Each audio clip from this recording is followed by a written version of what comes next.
D'où vient l'interprofession Fibois-Bretagne? Et comment son histoire est-elle intimement liée à celle de la forêt bretonne? Petit tour d'horizon passé, présent et futur. À l'époque post-glaciaire, la forêt bretonne occupe l'essentiel du territoire. Avec l'utilisation intensive du bois au Moyen Âge et à l'époque pré-industrielle, elle atteint son plus bas niveau de surface en 1835. Depuis, sa surface a été multipliée par 3 en l'espace de 200 ans. Curieux, non? Regardons ça de plus près. L'exploitation de la forêt comme ressource d'énergie a considérablement diminué grâce aux ressources fossiles. En même temps, après les conflits mondiaux du XXe siècle, il faut reconstruire, et pour cela, il faut de la matière première. Un vaste programme de reboisement est mis en place, le Fonds forestier national. Son objectif est double, produire rapidement du bois d'œuvre de qualité pour la construction, ainsi que du bois d'industrie pour la pâte à papier. Depuis la fin du programme en 1999, la forêt continue sa progression au profit des feuillus non valorisables en bois d'œuvre et qui poussent spontanément sur des terres délaissées par l'agriculture. Quelques années auparavant, en 1987, un ouragan met à terre 20% des arbres bretons partout sur le territoire. Une bourse des bois est alors créée pour aider les propriétaires des petites surfaces à regrouper, récolter et valoriser ces bois. C'est suite à cette première action collective que naît l'association bretonne interprofessionnelle du bois, Abibois. Son objectif, réunir l'ensemble des acteurs de la filière sur des sujets communs. Certains bois plantés par le Fonds forestier national grossissent, mais ne trouvent pas encore de débouchés, notamment pour l'épicéa de Sitka. Dans ce rôle collectif, Abibois va alors travailler pendant plusieurs années à sa caractérisation technique pour rendre son utilisation possible dans la construction. D'autant plus que l'intérêt est florissant pour la construction en ossature bois en France et particulièrement en Bretagne. Elle se démocratise notamment grâce à la formation professionnelle Maison Bois Outils Concept portée par le CNDB.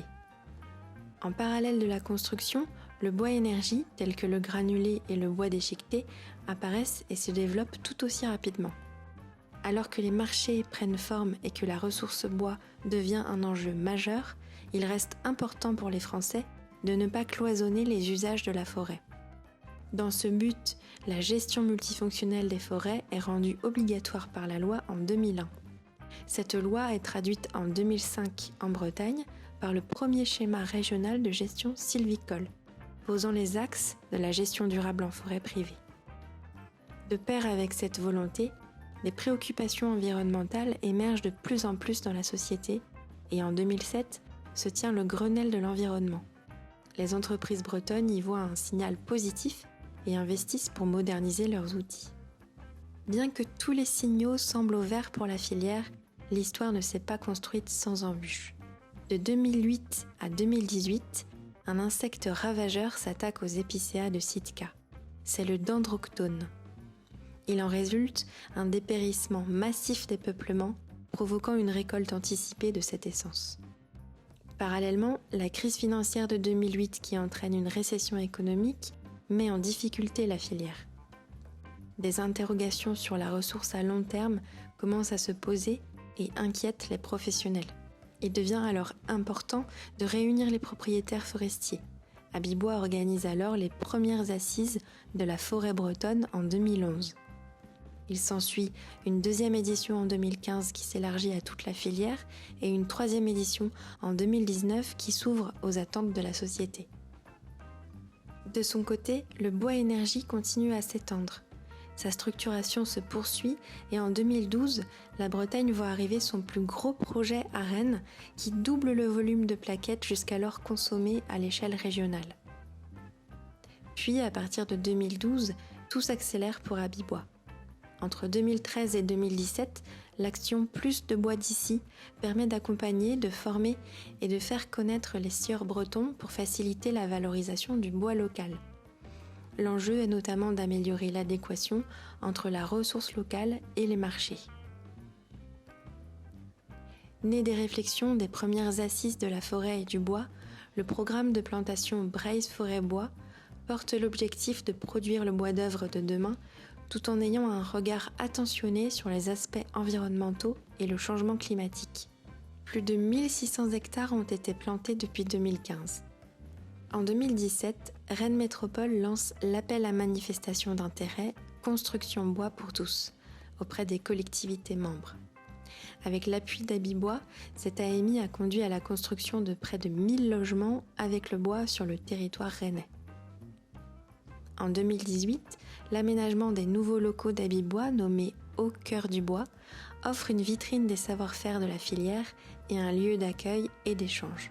En 2019, la réflexion sur le futur de la construction s'élargit au biosourcé et donne naissance à FB2, la Fédération bretonne des filières biosourcées. Son but est de promouvoir tous les biosourcés en Bretagne. Aux côtés de la filière bois sont représentées notamment celles de la paille, du chanvre, de la terre crue. En 2021, pour travailler en meilleure cohésion avec le réseau des interprofessions régionales, Habibois fait le choix de prendre le nom de Fibois Bretagne. Toujours en 2021, dans l'idée de rapprocher les différents acteurs et les différentes compétences autour de l'arbre, Fibois Bretagne organise les premières rencontres de l'arbre. Planter, gérer, valoriser sont les préoccupations qui rassemblent la forêt, le bocage et l'arbre en ville. Depuis 2021, Fibois Bretagne étoffe son équipe de jeunes pousses pour répondre aux besoins de la filière et ses 350 membres. En 2022, une charte d'engagement en forêt privée est mise en place pour une meilleure reconstitution des parcelles après coupe. Elle est signée par les exploitants forestiers sur la base du volontariat dans l'objectif de maintenir la ressource de qualité, y compris dans les petites propriétés forestières. La filière a poursuivi son développement et ce malgré de nouveaux événements qui sont venus l'impacter. D'abord, les perturbations économiques, géopolitiques, climatiques et sanitaires des marchés mondiaux ont des conséquences directes et certainement durables sur la filière locale. Cela provoque des tensions sur l'approvisionnement ainsi que des hausses incontrôlées des prix et des délais.